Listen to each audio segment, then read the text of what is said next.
Hi all, welcome to football arena. വരുന്ന quarter final പോരാട്ടത്തിൽ അർജന്റീനയുടെ എതിരാളികൾ യൂറോപ്യൻ ടീമായ സ്വിറ്റ്സർലൻഡാണ്. വരുന്ന ഞായറാഴ്ച രാവിലെ ഇന്ത്യൻ സമയം 6:30 ഈ മത്സരം നടക്കുക.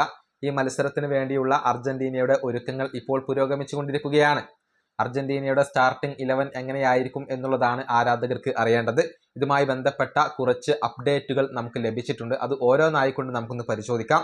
TYC സ്പോർട്സിന്റെ ഗാസ്റ്റൻ എഡൂൾ പറഞ്ഞത് ഇതുവരെ അർജന്റീനയുടെ സ്റ്റാർട്ടിംഗ് 11 സ്കലോണി നിശ്ചയിച്ചിട്ടില്ല എന്നുള്ളതാണ്. പക്ഷെ ചില കാര്യങ്ങൾ അദ്ദേഹം പറയുന്നുണ്ട്.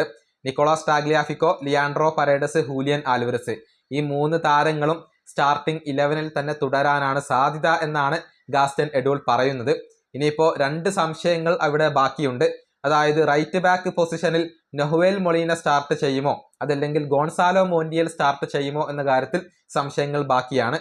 കൂടാതെ നിക്കോളാസ് ഗോൺസാലസിനെ മധ്യനിരയിലേക്ക് സ്കലോണി കൊണ്ടുവരുമോ എന്ന കാര്യത്തിലും ഒരു വ്യക്തത ലഭിക്കേണ്ടതുണ്ട് എന്നാണ് ഗാസ്റ്റൻ എഡൂൾ ഇപ്പോൾ റിപ്പോർട്ട് ചെയ്തിട്ടുള്ളത്. ഇനി മറ്റൊരു മാധ്യമ പ്രവർത്തകനാണ് ഹെർനൻ ക്ലോസ്. ഡയാരിയോ ഒലയുടെ മാധ്യമ പ്രവർത്തകനാണ് ഹെർനൻ ക്ലോസ്. അദ്ദേഹം പറഞ്ഞത് സ്റ്റാർട്ടിംഗ് 11 മാറ്റം ഉണ്ടാവില്ല എന്നുള്ളതാണ്. അദ്ദേഹം നൽകിയ സ്റ്റാർട്ടിംഗ് 11 ഇങ്ങനെയാണ്. ഗോൾ കീപ്പർ ആയിക്കൊണ്ട് എമി, അതുപോലെ തന്നെ പ്രതിരോധ നിരയിൽ Nahuel Molina, Romero, Lisandro Martinez, Tagliafico, മധ്യനിരയിൽ ഡീപോള്, പരേഡസ്, എൻസോ മാക്കാലിസ്റ്റർ, മുന്നേറ്റ നിരയിൽ മെസ്സി, ആൽവരസ്. ഈ സ്റ്റാർട്ടിംഗ് 11 തന്നെയായിരിക്കും അടുത്ത മത്സരത്തിലും ഇറങ്ങുക എന്നാണ് ഹെർനൻ ക്ലോസ് പറഞ്ഞിട്ടുള്ളത്. പക്ഷേ ഗാസ്റ്റൻ എഡൂൾ പറഞ്ഞിട്ടുള്ളത് സ്റ്റാർട്ടിംഗ് 11 കണ്ടെത്തിയിട്ടില്ല എന്നുള്ളതാണ്. ഇനി മറ്റൊരു അർജന്റീൻ മാധ്യമ പ്രവർത്തകനായ ഫെർണാണ്ടോ കാസ് ഇപ്പോൾ ചില അപ്ഡേറ്റുകൾ കൂടി നൽകിയിട്ടുണ്ട്. അതായത് ഇന്നലത്തെ ട്രെയിനിങ് സെഷനിൽ പലവിധ ടാക്ടിക്കൽ പ്ലാനുകളും സ്കലോണി നടപ്പിലാക്കി എന്നാണ് ഇദ്ദേഹം റിപ്പോർട്ട് ചെയ്തിട്ടുള്ളത്.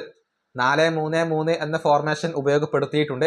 4-4-2 എന്ന ഫോർമേഷനും കൂടാതെ 3-5-2 എന്ന ഫോർമേഷനും ഇപ്പോൾ സ്കലോണി കഴിഞ്ഞ ദിവസത്തെ ട്രെയിനിങ് സെഷനിൽ ഉപയോഗപ്പെടുത്തി എന്നൊക്കെയാണ് അറിയാൻ സാധിക്കുന്നത്. കൂടാതെ Nicolas Tagliafico left centre back പൊസിഷനിൽ കളിക്കാനുള്ള ഒരു സാധ്യത കൂടി അവിടെ അവശേഷിക്കുന്നുണ്ട് എന്നൊക്കെയാണ് ഫെർണാണ്ടോ കാസ് എന്ന മാധ്യമ പ്രവർത്തകൻ റിപ്പോർട്ട് ചെയ്തിട്ടുള്ളത്. ഏതായാലും സ്റ്റാർട്ടിംഗ് 11 കാര്യത്തിൽ അന്തിമ തീരുമാനം സ്കലോണി എടുത്തിട്ടില്ല. ഇപ്പോഴും പരീക്ഷണങ്ങൾ അദ്ദേഹം തുടരുകയാണ്. ഈ വീഡിയോ അവസാനിപ്പിക്കുന്നു. അടുത്ത ടീം കാണാം.